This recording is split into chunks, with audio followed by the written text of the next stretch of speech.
Una de las personalidades más interesantes del siglo XX ha sido sin duda Teresa de Calcuta.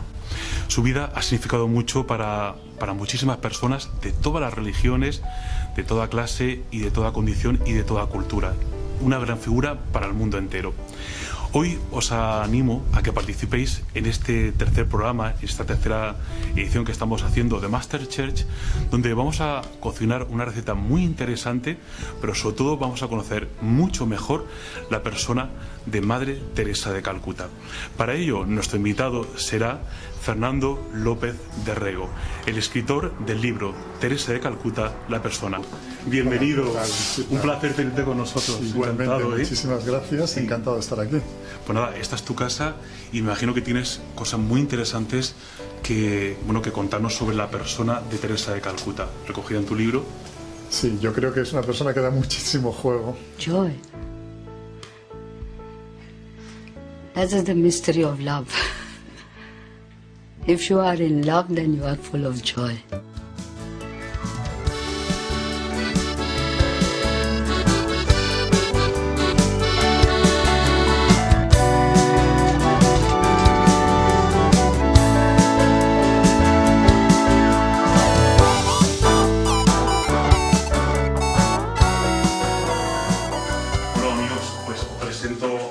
Fernando López de Rego, el escritor del libro de la Madre Teresa.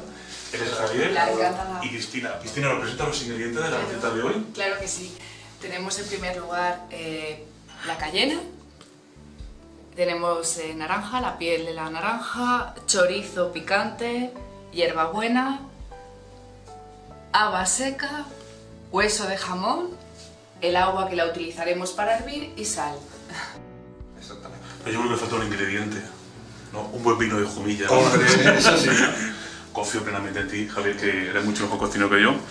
Y en Cristina, que vamos, es una artista que ya la que en realidad diseña muchas veces los menús, y me tengo que ir a la entrevista con Fernando. Bueno, Fernando, ¿cómo surgió la idea de escribir un libro sobre Madre Teresa? Bueno, pues este libro me ha sido impuesto. A mí no se me ocurrió la idea, sino todo lo contrario. En el año 2010 viajo a Calcuta, en el marco de un viaje por el norte de la India. Voy a hacer un periodo de voluntariado en Calcuta con las misioneras de la caridad. Conozco a un español que lleva allí años, ahora ya lleva ya 15, que ha fundado una casa para niñas pobres, un dispensario médico, etcétera. Y hacemos amistad, empezamos a compartir actividades, y cuando voy a regresar me dice: oye, ¿por qué no escribes un libro sobre la madre?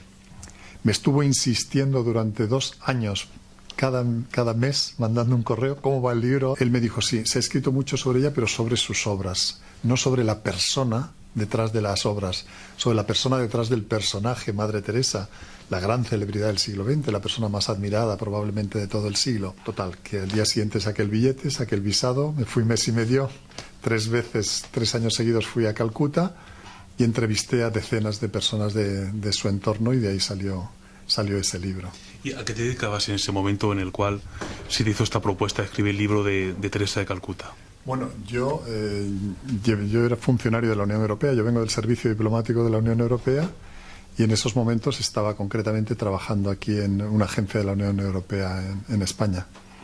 Quizás muchas de las personas que se acerquen a tu libro, Teresa de Calcuta, la persona, se pregunten por qué falta ese Madre Teresa de Calcuta.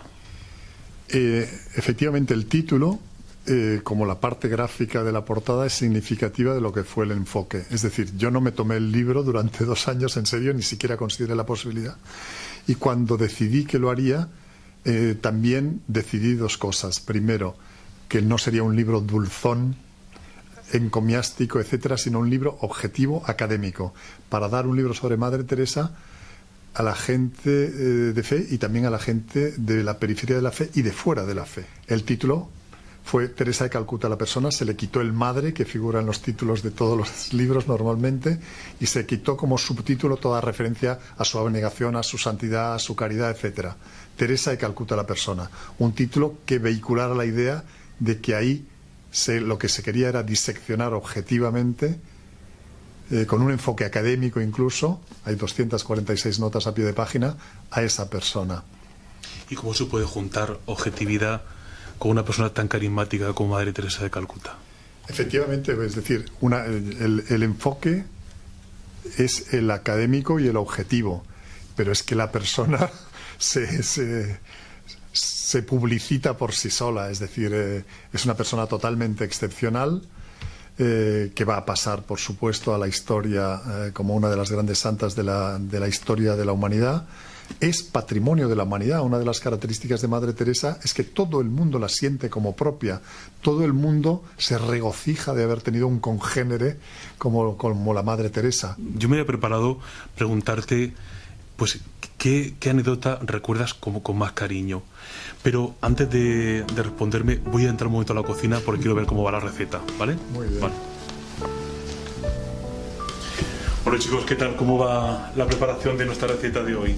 De momento ya tenemos todos los ingredientes dentro de la olla, a falta de añadirle el agua y la sal. Entonces, recordamos los ingredientes que llevaba: las habas, la hierbabuena, la naranja, el chorizo picante y el hueso de jamón y la guindilla. Una maravilla. Bueno, pues entonces nos falta, Cristina, Sí, ¿qué hacemos? Vamos a verter el agua.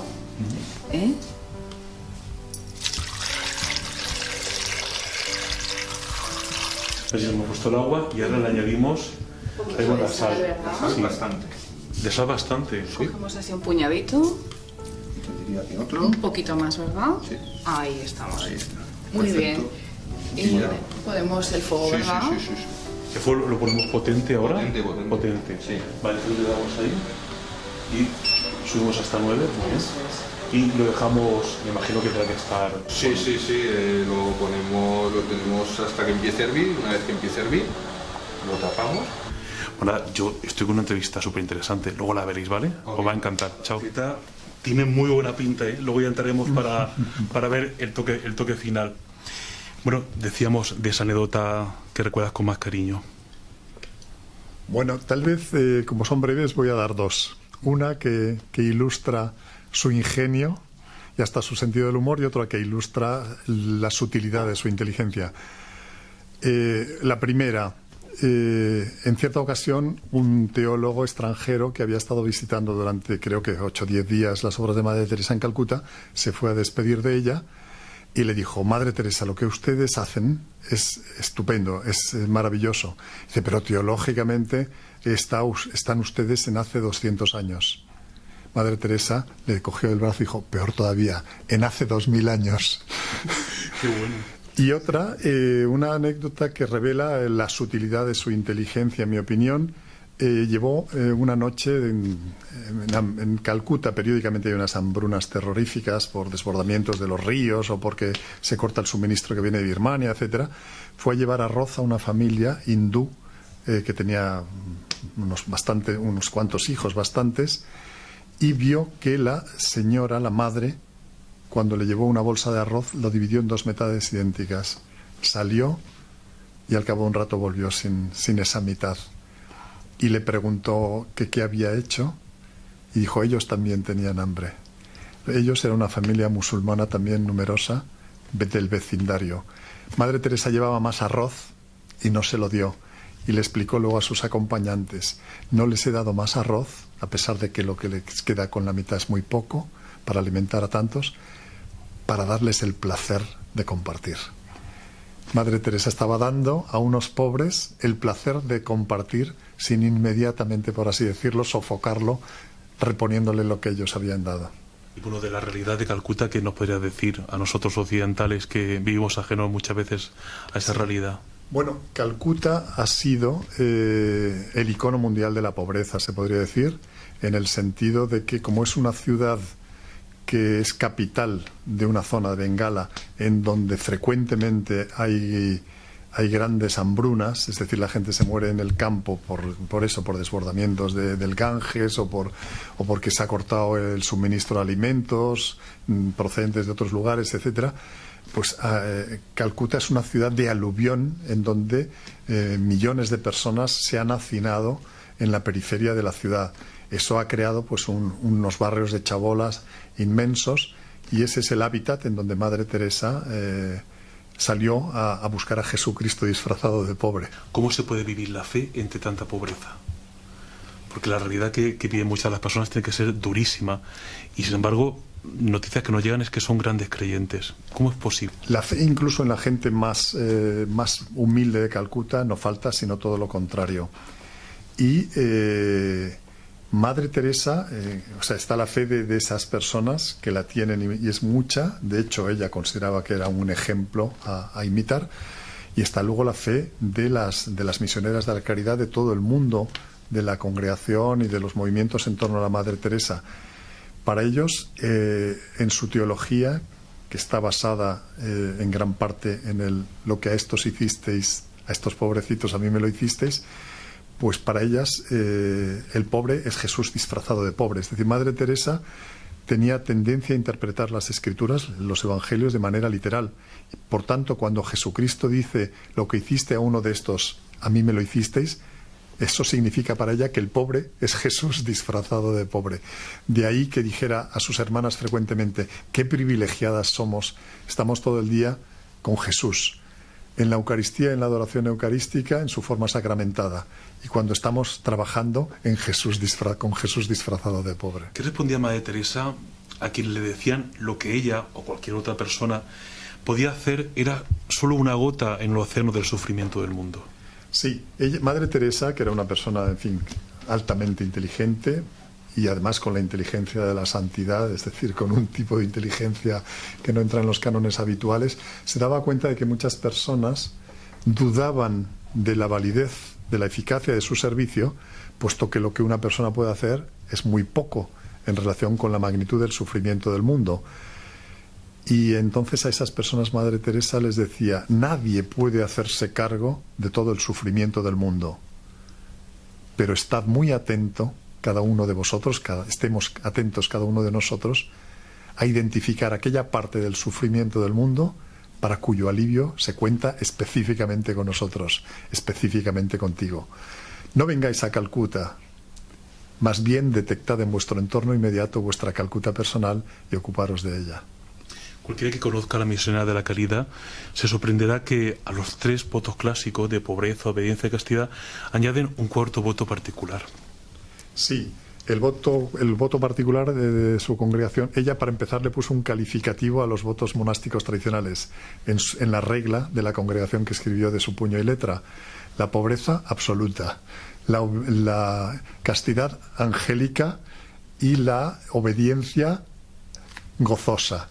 Y el cuarto voto, el que añade, es el de servicio amoroso y desinteresado a los más pobres de entre los pobres, puesto que la vocación que ella sintió, la llamada que ella sintió, era a llegar a los agujeros donde viven los más pobres de entre los pobres, que al principio para ella eran los pobres en el sentido de los carentes de los bienes materiales necesarios para una vida digna, pero luego con el tiempo extendió el concepto de la pobreza a las pobrezas no materiales, el abandono, las adicciones, el alcoholismo, las enfermedades, la pérdida de la esperanza en los recovecos de la vida, es decir, las modalidades de la pobreza que se encontró en Occidente y concretamente con sus viajes. A esas personas es a las que se dedica específicamente su congregación. De ahí que el libro más famoso, el que escribió el postulador de la causa, padre Brian Krolodziejczuk, se titula Ven semiluz, semiluz en esos agujeros donde la luz hasta ahora no ha entrado. Bueno, como Mariola y Rosario todavía te quieren hacer alguna pregunta a cada una de ellas, no vamos a revelar más información, porque creo que todo ese torrente de luz que tienes para compartir con nosotros lo tenemos en tu libro, ¿no? Teresa de Calcuta, la persona, ¿no? De la editorial Freshbook, si no recuerdo mal, y lo tenemos también para que se pueda ver alguna imagen. Nada, pues vamos a ir a la cocina porque nos van a presentar el plato, nos damos los últimos pasos, presentan el plato y sobre todo Mariola y Rosario que te quieren hacer alguna pregunta. Vamos. Estupendo. Pues adelante, chicos. ¿Qué tal? Es una receta que tiene una pinta buenísima. Sí, estamos deseando ahí. Qué olorcito. Muy bien, Bueno. ¿cómo va? Genial, ha salido muy bien, ¿verdad, Cristina? Sí, estupendo. Esto huele de maravilla. O Javi lo contratamos, ¿no? También para que venga a tu programa, ¿no? Yo sin problemas. Contamos con. Ah, claro. Y hacemos Todo lo que unas queráis. gachamigas. Pero es una comida de toda la vida. Recuerda que haciendo las cosas bien hechas, podemos santificarnos en nuestra vida. Sí. Esto es un plato, vamos, que se merece un ole por Javi y por Cristina, ¿verdad? Y nada, pues... Fernando, una pregunta. ¿Cuáles son los rasgos más destacables de la personalidad de Madre Teresa? Lo primero, yo creo que la positividad, en el sentido de que tenía un arte especial para ver lo bueno en lo aparentemente malo. Y en todo caso, ante las contrariedades de la vida inevitables y demás, no reaccionar nunca con emociones negativas. Entonces ella era de una positividad extraordinaria. Por lo demás no juzgaba, no criticaba, no se quejaba, no se lamentaba. Ese tipo de positividad yo creo que es una gran lección. Tenía una fuerza de voluntad, una determinación y una fe impresionante, y entonces se materializaban las cosas que ella pretendía, como me han dicho muchísimas misioneras de la caridad. Lo que Madre quería, Madre lo conseguía. Y luego una característica que a lo mejor mucha gente nos espera a base de oír frases solemnes y demás, es la alegría y el sentido del humor que tenía. Ella era la alegría personificada, era lo que transmitía a la gente. De hecho, tenía una teoría sobre la sonrisa. Decía que la sonrisa es el signo de acogida que debemos a todo el que se cruza en nuestro camino.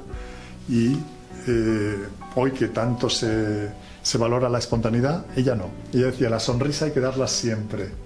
Dice, si es el reflejo de tu estado de ánimo, estupendo.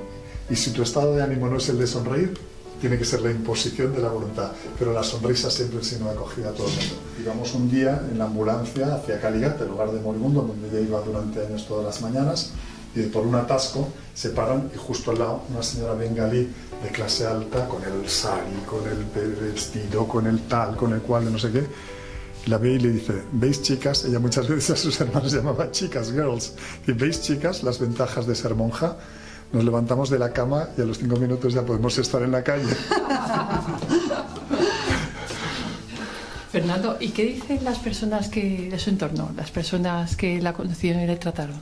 Bueno, ¿Qué dicen de ella? La experiencia universal, después de entrevistar a decenas y decenas de personas que la trataron, es que el contacto con Madre Teresa, a veces breve, a veces más prolongado, según los casos, fue o marcó un hito en sus vidas, un antes y un después.